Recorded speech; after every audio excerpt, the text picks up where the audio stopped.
maintenant à la deuxième communication prévue ce matin, celle qui sera présentée par Mme Salah Benhamdoul et qui est intitulée « Une constitution pour quelle nouvelle république ?» Bien, merci Monsieur le Président. Bonjour chers amis. Excusez ma voix un peu éraillée depuis quelque temps. J'espère que je me fais bien comprendre. Alors, une constitution pour quelle nouvelle république?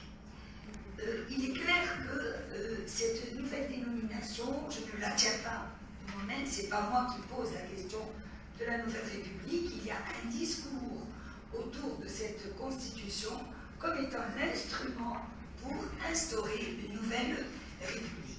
Mais avant de voir en quoi il y a une nouvelle république, c'est ça mon véritable projet, je voudrais rappeler avec vous, dans le cadre d'une petite introduction, mais très rapidement, j'ai essayé d'être rapide, de rappeler un peu comment on en est arrivé à la nouvelle république à partir des textes juridiques, d'accord, à partir du processus. Quel est le processus qui nous a amenés aujourd'hui vers cette constitution qui prétend instaurer une nouvelle république, pour qu'on se pose la question, mais quelle nouvelle république on va instaurer?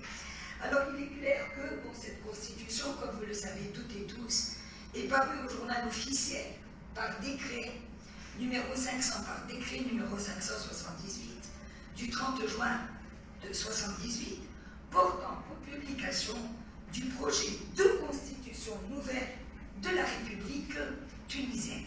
Il n'y a pas de nouvelle République dans le décret, dans l'objet du décret portant publication de cette constitution, objet du référendum prévu le 25 juillet 2022. Le processus qui a conduit à cette constitution objet, nouvelle constitution objet du référendum, a été, comme on le sait, très sinueux et puis surtout forcé. Mais en voici les étapes. On a d'abord la première étape, ou le premier moment, qui est la proclamation de l'état d'exception. Il n'était pas question ni de constitution, ni de nouvelle république. Il y avait un état d'exception. Sa proclamation a été faite le soir du 25 juillet 2021, et ça s'est fait sous la houlette, c'est ça que je vous laisse, sous la houlette de la constitution du 27 janvier 2014, n'est-ce pas? C'est par référence et par invocation de l'article 80 de la Constitution de 2014 qu'il y a eu proclamation de l'état d'exception. Un état d'exception qui, je rappelle ceci, que le péril imminent menaçant l'intégrité nationale, la sécurité ou l'indépendance du pays, et entravant, donc ayant pour conséquence ce péril imminent qui menace donc l'intégrité nationale, l'indépendance et la sécurité du pays, et qui va entraîner le fonctionnement régulier des pouvoirs publics. Il y a eu une interprétation très étrange de la part du président de la République en reconnaissant ou en proclamant que le péril imminent venait de l'Assemblée des représentants du peuple et qu'elle vient des institutions même de l'État. Sur cette base, il instaure un état d'exception qui n'en est pas un. On le sait tous, et surtout ici dans les facultés de droit. On sait que l'état d'exception est un état constitutionnel. Ce qui s'est passé le 25 juillet, enfin le lendemain, le 25 juillet par la proclamation orale, mais le 26 juillet par l'encadrement juridique, n'est pas un état d'exception, est un état de fait. Parce qu'un état d'exception a ses règles constitutionnelles, a sa logique constitutionnelle. Cette logique faisait que, non seulement le chef de l'État a le pouvoir effectivement de proclamer le péril imminent, mais dans des conditions substantielles définies par l'article 80 et dans des conditions de forme qui sont extrêmement importantes dans le domaine du droit constitutionnel. Donc déjà, on était sorti de en invoquant ce cadre constitutionnel, je tenais à le rappeler, parce qu'il y avait également au niveau de l'opinion publique comme une sorte de déni. Comme une sorte de déni que bon, le président de la République n'a fait qu'appliquer l'article 80, ce qui était déjà... Le verre était dans la pomme depuis le 25 juillet 2021, sans compter ce qui a été présenté par Rafa lorsqu'il a dit qu'il y avait une préméditation, une sorte d'acte de blocage de la vie institutionnelle qui a commencé bien avant le 25 juillet 2021. Voilà donc le premier. La deuxième chose, c'est bien sûr la révocation du chef du gouvernement et ses membres, que la Constitution de 2014 et l'article 80 ne prévoient pas, puisqu'il est interdit de prononcer vis-à-vis de ce gouvernement une motion de censure de la part de l'ARP, mais le chef de l'État n'avait absolument pas la possibilité non plus de révoquer le chef du gouvernement et ses membres, censés être protégés de toute motion de censure. Le troisième élément, c'est la prorogation des mesures exceptionnelles le 24 août 2021. Rappelez-vous, pendant très longtemps, on a pensé qu'on allait rester dans le cadre de la Constitution de 2014 et que les mesures exceptionnelles n'allaient durer que 30 jours, n'est-ce pas? Peu importe maintenant les interprétations journalistiques, sociales, est-ce que les 30 jours c'est obligatoire, est-ce que c'est pour la Cour constitutionnelle uniquement, peu importe. Mais en tout cas, dans le discours du président, il s'agissait d'une période provisoire et que dans 30 jours, peut-être qu'on allait revenir à un fonctionnement régulier des pouvoirs publics, qu'on a pris les mesures que le chef de l'État a estimées être importantes et exceptionnelles, donc le gel de l'ARP et la révocation du gouvernement et des membres du gouvernement, et que maintenant il n'y a plus eu de péril, puisque les mesures ont été prises, et que l'on allait passer directement à un retour progressif vers le fonctionnement régulier des pouvoirs publics. Cela n'a pas été fait. Et qu'est-ce que nous avons eu? Donc, il y a eu une prorogation des mesures exceptionnelles le 24 août 2021, et ce par le décret présidentiel numéro 109 du 24 août 2021, relatif à la prorogation des mesures exceptionnelles. Relative à quoi? Relative cette fois-ci à la suspension des compétences de l'Assemblée des représentants du peuple. On était dans le gel, on est passé à la suspension des compétences. Elle existait comme une coquille vide. On a continué à la faire exister, mais comme une coquille vide qui n'avait plus de compétences. Donc toutes les compétences de l'Assemblée ont été suspendues. Après, on a continué comme ça à avancer progressivement par à-coup, d'accord? Et on a eu, bien sûr, le fameux décret 117 du 22 septembre 2021, qui est une véritable organisation provisoire des pouvoirs publics, mais un décret innommé, puisqu'il s'appelle le décret des mesures exceptionnelles, alors qu'il n'a rien d'exceptionnel.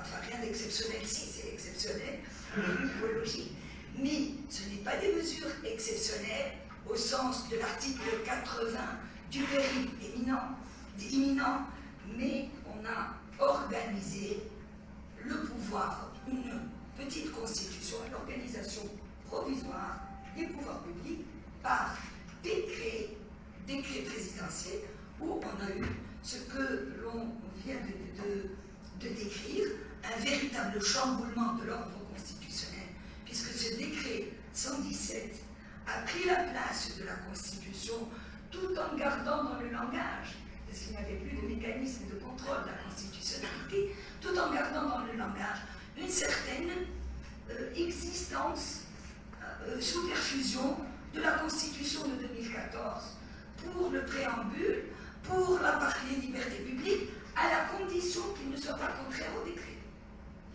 Parce que s'ils sont contraires au décret, c'est le décret qui prime, comme vous le savez en droit, n'est-ce pas, selon la bonne vieille tradition de la hiérarchie des normes juridiques, hein, c'est le décret qui prime la Constitution, n'est-ce pas? Donc voilà. Donc on est arrivé à cette situation un peu surréaliste, en tout cas pour des juristes, où on ne comprenait pas comment on peut arriver à ces stades-là. Je continue. Donc une nouvelle organisation, mais qui a fixé donc le pouvoir et qui a remis au chef de l'État tous les pouvoirs. Je reviendrai tout à l'heure à l'article 20 de ce décret, hein, parce que c'est lui qui explique le passage vers une nouvelle constitution.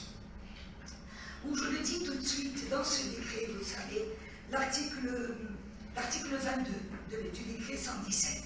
L'article 22 disait déjà, parlait déjà, non pas d'une nouvelle constitution, mais il est dit ceci: le président de la République élabore les projets de révision relatifs aux réformes politiques avec l'assistance d'une commission dont l'organisation sera fixée par décret présidentiel, voilà, est fixée par décret. Ces projets de révision doivent avoir pour objet l'établissement d'un véritable régime démocratique, etc.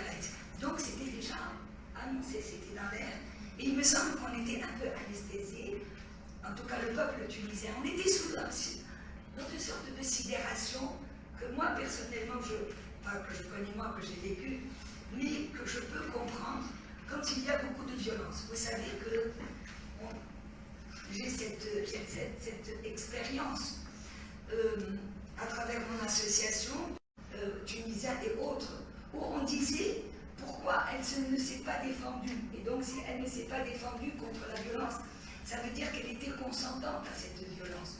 Or, tous les travaux montrent que la sidération n'est pas un consentement.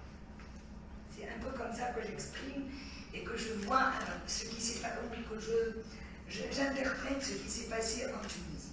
Donc je continue cette petite progression qui est très très grave. On est arrivé après donc l'organisation provisoire. Il nous met des décrets qui s'appellent sur les mesures exceptionnelles. On est arrivé longtemps après, en janvier 2022, à la consultation nationale, qui n'a pas été prise par un texte juridique. Il n'y a rien qui la encadre juridiquement, cette consultation nationale. Une plateforme électronique lancée le 15 janvier, clôturée en mars, je crois, en 2022, où les citoyens devaient répondre à diverses questions sur la politique, l'économie, les problèmes de société, etc. Les résultats, comme vous le savez, ont obtenu 500 000 et quelques réponses. Pourquoi je parle de cette consultation? Parce que parmi les questions de cette consultation, j'ai fait un petit travail sur cette consultation. On a posé ceci: quel avenir aimeriez-vous pour la Tunisie? On a 70% un état de droit.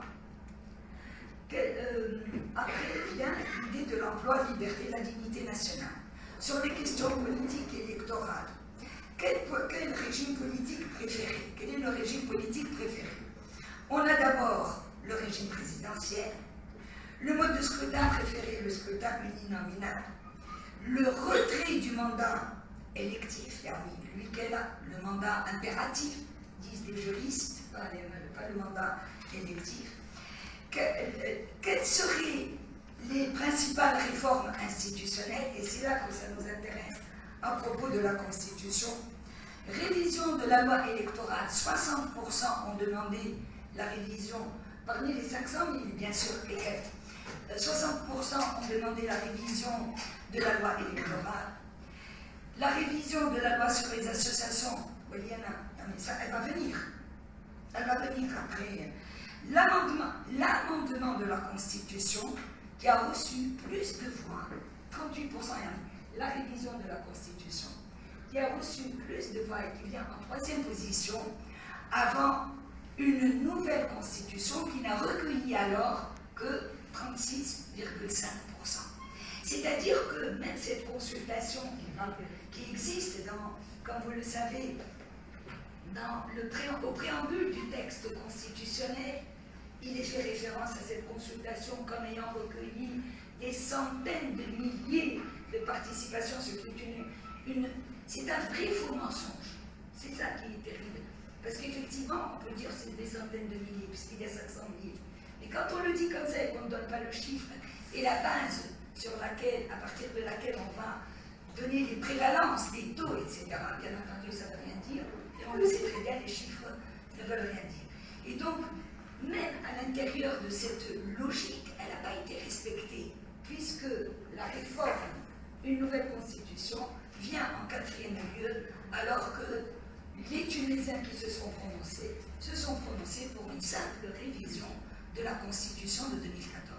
Donc jusque-là, on était dans la révision, on ne savait pas s'il fallait une nouvelle, Et puis, bien sûr, il y a eu, et c'était la première fois, le 8, donc 9 mois plus tard, il y a eu le texte, le décret-loi du 19 mai 2022, et c'était la première fois, et je me souviens du commentaire de mon aide, c'était la première fois que l'on parlait, dans le cadre de la mise en place de la Commission nationale consultative pour une nouvelle république, c'était la première fois que le mot nouvelle république a été prononcé.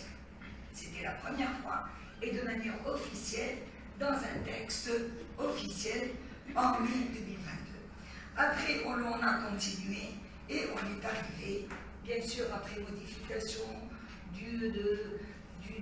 des règles électorales, après, on est arrivé au 30 juin 2022, mais juin, c'est rien du tout. On est arrivé en très peu de temps. Et vraiment, c'est une marche accélérée en très peu de temps. On est arrivé à une nouvelle constitution publiée au journal officiel, alors même que le 30 mai, le 22 mai, on venait à peine de mettre en place l'instance de la Commission nationale consultative pour une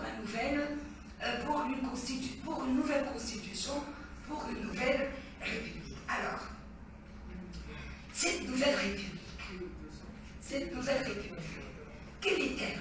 Quels sont, depuis donc maintenant que nous avons un projet de texte constitutionnel, quelles sont sa position dans la Constitution? Que représente-t-elle cette nouvelle république de cette nouvelle Constitution?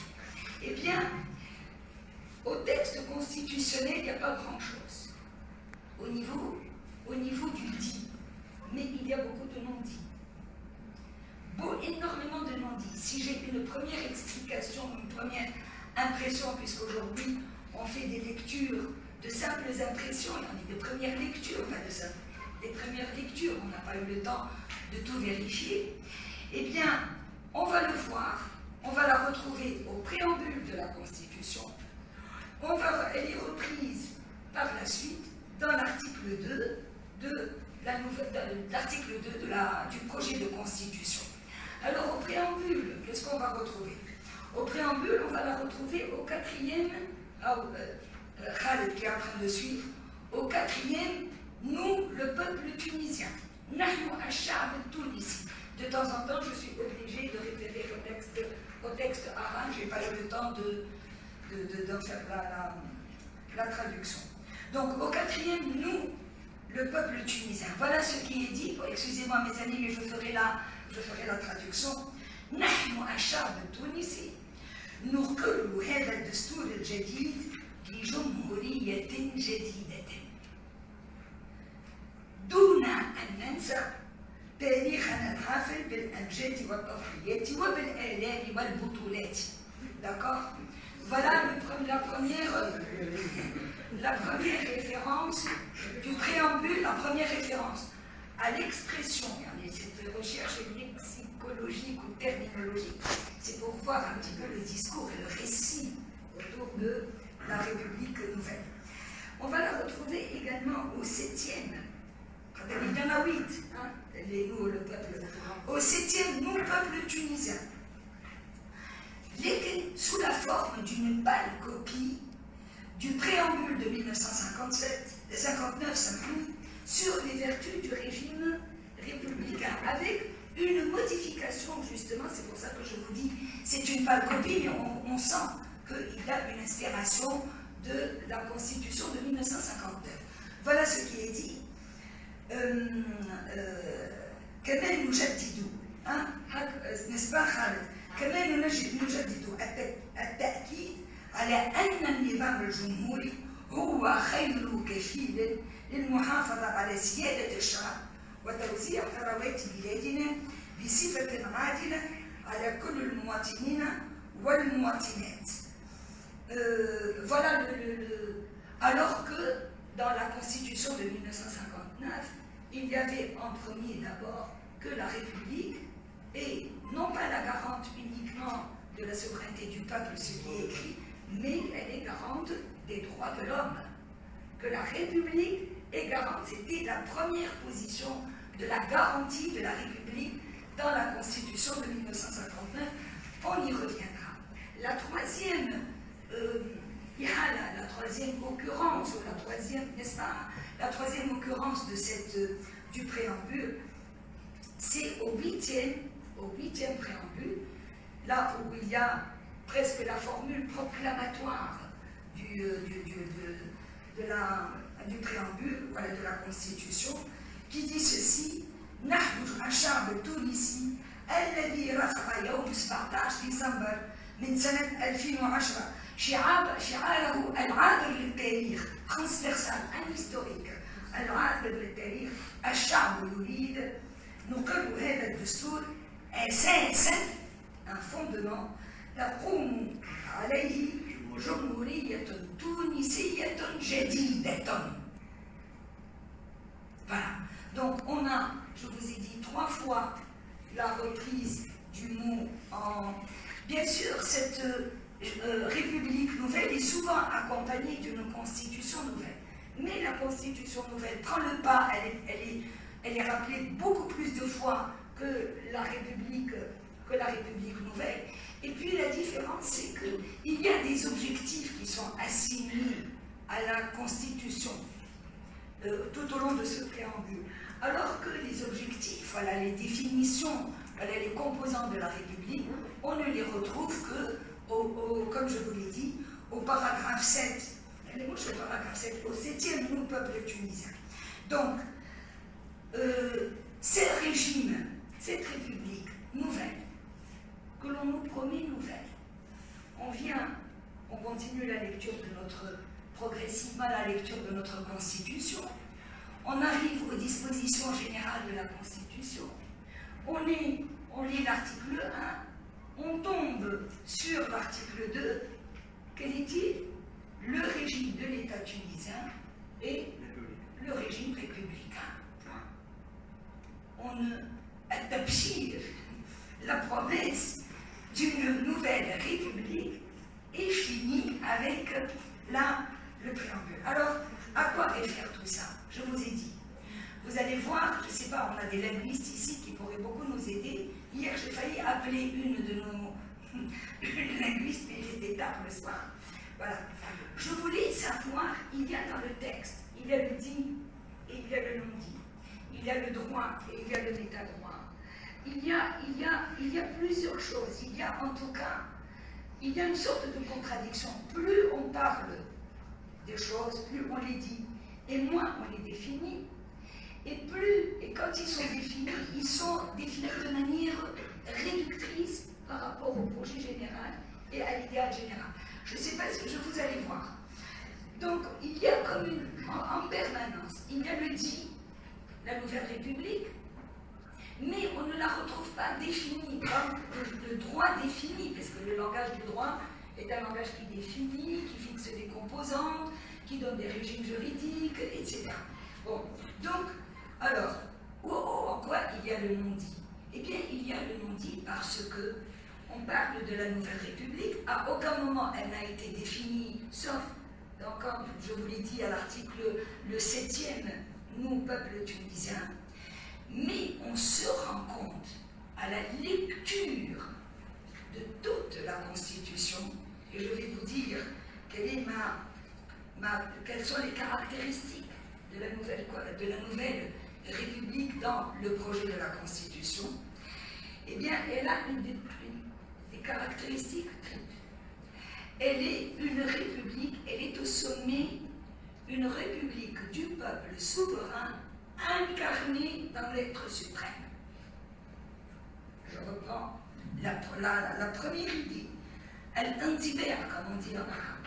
D'accord. la première idée est qu'il s'agit d'une république d'un peuple souverain, puisqu'elle est définie par la souveraineté du peuple, ce qui est le minimum de la définition d'une république. Et d'ailleurs, on retrouve beaucoup d'idées rousseauistes dans la Constitution, on le verra après. Donc, elle est au sommet une république d'un peuple souverain, mais incarnée par un être suprême, et je vais expliquer tout à l'heure ce que j'entends par l'être suprême. Première idée. Deuxième idée, à la lecture, quand on lit tout le texte constitutionnel, elle est à la base une république fragmentée. Elle est à la base une république fragmentée. Ce qui paraît un peu contradictoire avec l'idée que la souveraineté du peuple est une et indivisible.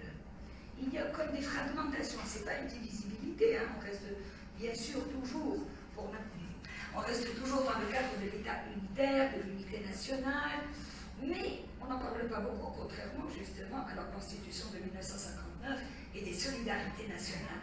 On ne parle pas beaucoup de ça. Donc elle est à la base, quand on regarde la base, elle est une république fragmentée et a des souverainetés territoriales limitées sur des circonscriptions. Le pays va être divisé en petites circonscriptions, on le verra après.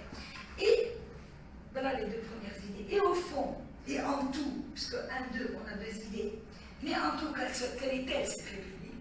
Eh bien, je pense, et je crois que Harald me suivra dans cette voie, elle est une république théocratique sur le modèle califat, et plus que le modèle califat, le modèle du Moshad al-Eni.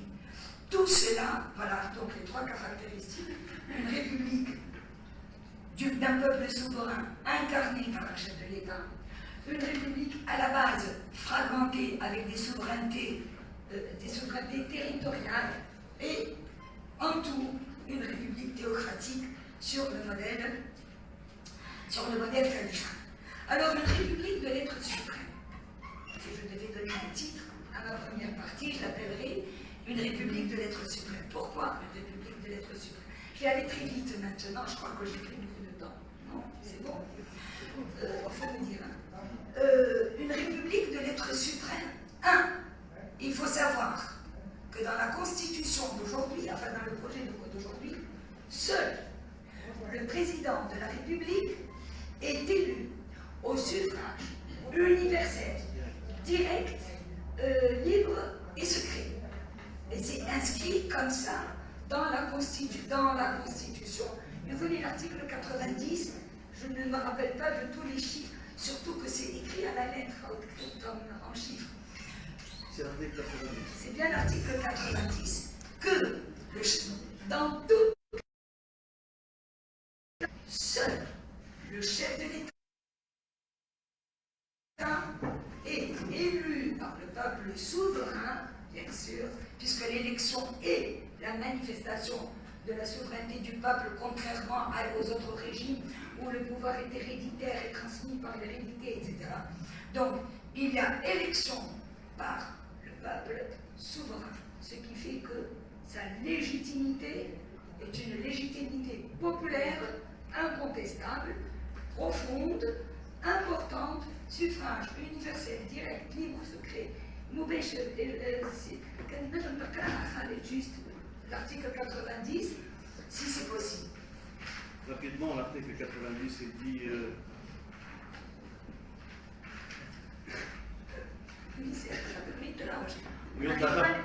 ينتخب رئيس الجمهورية لمدة 5 أعوام انتخابا عاما حرا مباشرا سريا خلال الأشهر الثلاثة الأخيرة من مدة رئاسية. Voilà. Donc vous voyez les 4 qualités. Sans mentionner les 2 tours d'ailleurs. Oui, il n'y a pas de problème. Ça, on ne va même pas revenir à tous les détails. La deuxième chose, j'ai demandé la on finit. Donc, la deuxième idée, pourquoi le suffrage universel? Pourquoi je dis donc l'être suprême? Le suffrage universel avec des pouvoirs exorbitants. Pourquoi ils sont exorbitants? Parce qu'ils ont été pris et dans le modèle du régime présidentiel et dans le modèle du régime parlementaire. Cela veut dire, en d'autres mots, que le président de la République a tous les pouvoirs qu'un président de la République peut avoir en régime présidentiel. Tout. Le pouvoir réglementaire général, le pouvoir de nomination, il n'a pas de gouvernement, il a des assistants avec lui. Tout le pouvoir exécutif qu'un président de la République peut avoir dans un régime présidentiel, séparé, etc. Mais il a également tous les pouvoirs qu'un président de la République, qu'un chef de l'exécutif peut avoir, un président de la République peut avoir dans un régime parlementaire.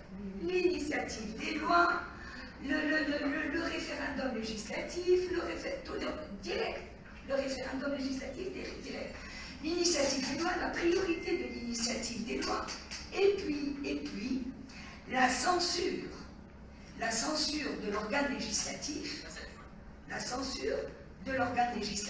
si l'organe législatif se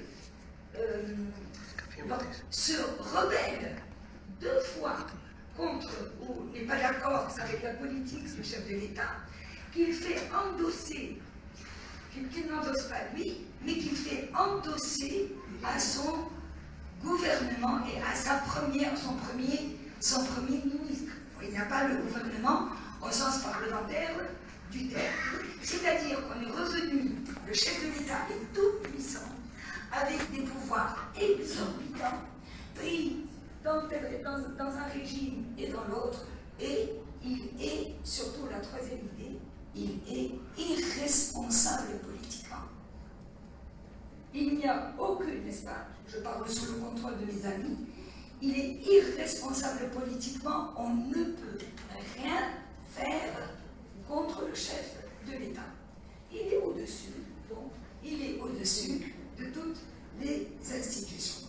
Voilà donc la première idée, une république d'un peuple souverain incarné par l'être suprême qui est au-dessus des institutions.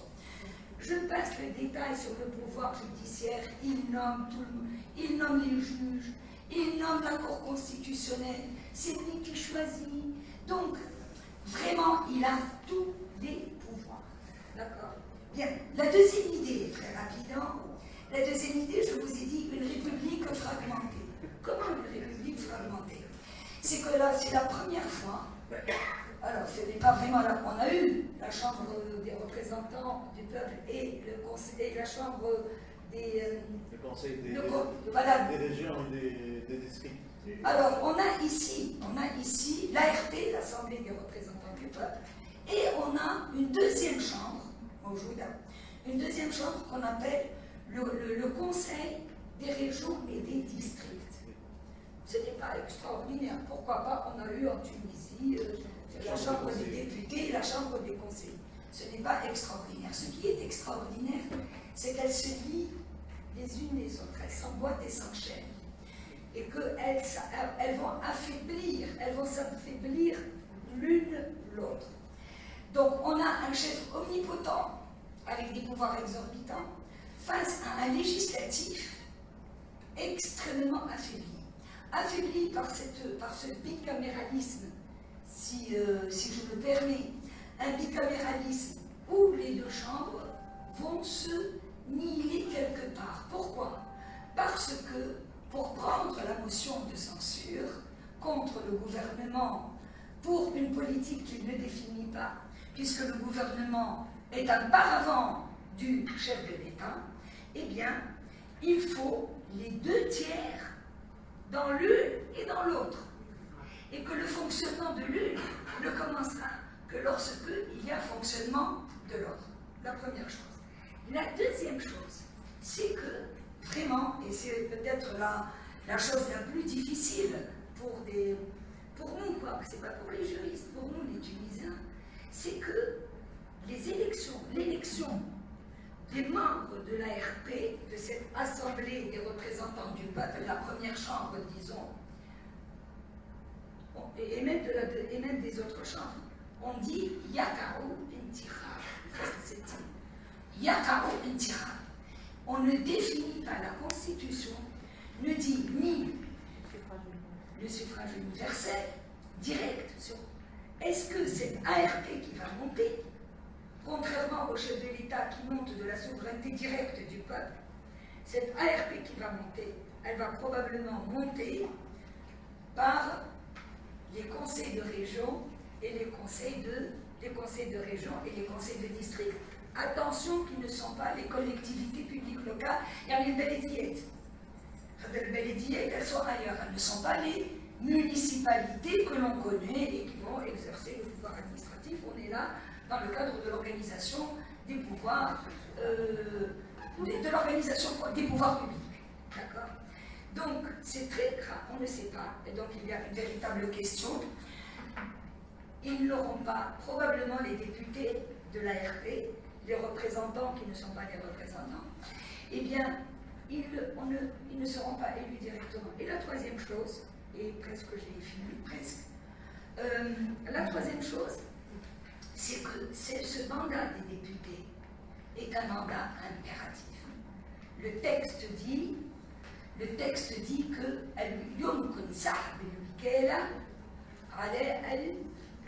c'est l'article 61. oui. وكالة النائب قابلة للسحب وفق الشروط التي يحددها القانون الانتخابي. وكالة النائب قابلة للسحب. شو معناها قابلة للسحب؟ On est là dans la théorie du mandat impératif et non pas du mandat représentatif, c'est-à-dire que tout député n'est pas un représentant et donc il a une part de la souveraineté qu'il exprime, eh bien lui, il sera soumis au contrôle permanent de ceux qui l'ont élu. Et pourquoi finalement? Lorsque l'on regarde ces conseils de région et ces conseils de district, on est bien étonné parce que leurs compétences ne sont pas énormes. Ils ont deux types de compétences. Elles sont d'ordre économique et d'ordre social, tout simplement. D'ordre économique surtout. Mais pourquoi elles existent? Elles existent parce que le chef de l'État, s'il n'est pas d'accord et pour riposter contre cette ARP, il peut la dissoudre. Mais qui m'échappe? Il peut dissoudre l'ARP comme il peut dissoudre la deuxième chambre. Donc voilà pourquoi je dis qu'il est fragmenté. Maintenant, les districts et les régions, je ne sais pas les régions, est-ce que c'est des régions de l'aménagement du territoire? Donc ces régions de la Tunisie. Et c'est vrai que l'aménagement du territoire a besoin d'organes qui exécutent l'aménagement du territoire, mais n'ont pas les pouvoirs, qui ont besoin d'administration et la politique publique de l'État, de l'aménagement du territoire, de la justice territoriale, etc. Donc voilà une république fragmentée. Je finis donc cette république du peuple souverain incarné par l'être suprême. À la base, une république fragmentée entre les régions, les districts, et qui va faire monter une assemblée législative qui n'a pas la même légitimité populaire que le président de la République, puisqu'elle ne va pas être élue de la même manière par le suffrage universel direct, mais qui sera élue par degré. Eh bien, tout cela montre pourquoi tout cela est fait de cette manière-là, et pourquoi j'en viens à l'idée que cette république est une république califale, parce que, bien entendu, par référence au rôle que va jouer le chef de l'État, connaissant sur le personnage, et à partir de l'article 5 de la Constitution, qui parle et qui, pour la première fois dans la Tunisie moderne, et même d'avant, a institutionnalisé une des productions du droit musulman, de la charia, à savoir les maqas de charia. Que les maqas de charia soient de l'ijtihad, bien entendu, c'est clair. Mais les maqas de charia, la protection, la préservation de la vie, la préservation de l'honneur, mais bon, il n'y a pas de problème, ça évolue. C'est vrai que c'est de l'ijtihad, mais à l'intérieur d'une configuration religieuse, d'une configuration un peu orthodoxe, même si on en sort un petit peu par l'ijtihad, mais on reste dans l'orthodoxie. Le troisième, c'est la préservation des biens. Le quatrième, c'est la préservation de la religion, de la foi. Et de la foi, je pense, c'est la traduction la plus juste. Et la préservation de l'alphabet qui a remplacé, mais qui est en lien avec la préservation de la raison.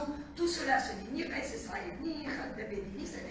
qui vont, ça s'est défini sur des siècles. Ça s'est défini sur des siècles. Il faut bien apprendre, il faut avoir beaucoup d'humilité et comprendre ce de quoi il s'agit. Alors, pourquoi je dis cela, que c'est un problème, qu'on va finir par une république califale? Je dis cela, on finit par une république califale par référence à la configuration de la Cour constitutionnelle. On a d'une part constitutionnalisation de Markas al-Sharia, qui vont devenir des impératifs constitutionnels, puisqu'ils sont inscrits dans l'article 5 de la Constitution, et on a de l'autre côté une Cour constitutionnelle formée de 9 juges, choisis parmi les plus anciens que présentent les plus anciens de la Cour de cassation, de l'ordre judiciaire, de l'ordre administratif et de l'ordre financier.